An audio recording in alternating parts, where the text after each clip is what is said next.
So after you found out all about your cPanel account, how much space you have, what sort of versions of software are running on it, the next thing you'll want to be able to look at is the sort of web files you have in the account, which is to say your website itself.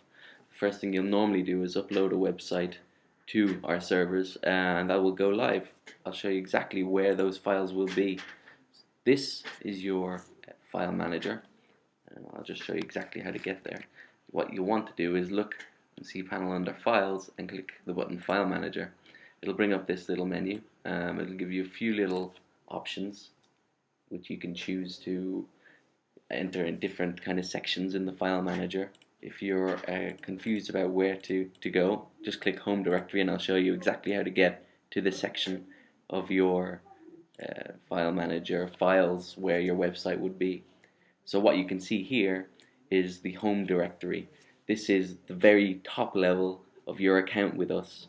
It's generally going to be very similar for everyone who has an account with us unless you add things on this level. Things that are saved in this level won't be accessible live on the web.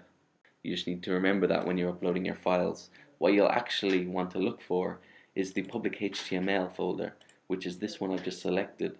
Everything that's in here will be what you can see on the web, and if you were to install WordPress, which we'll get to later, or if you were to upload just a simple HTML site, that will all hopefully be in your public HTML folder.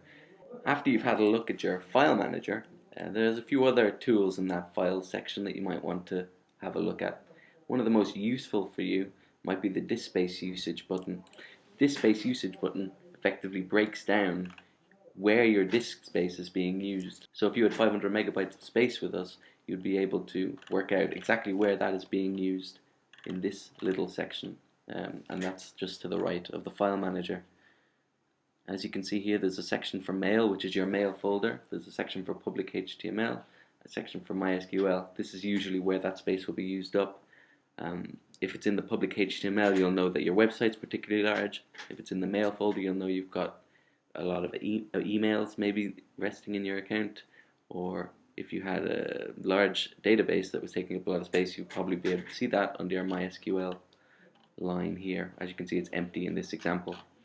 You can find out more information by going to the bottom of this disk space usage screen, where you can look at the file as a tree.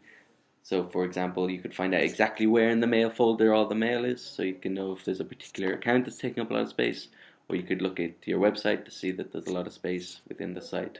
If you click on any of those buttons, it'll bring you to the file manager, so that you can go exactly to where all that file is being used up to see if there's anything strange going on or any way you can free up more space in your site. If you want to go back to the cPanel screen from this, or from most cPanel screens, you can just click that little home button up in the top left corner. It'll bring you back to the main page.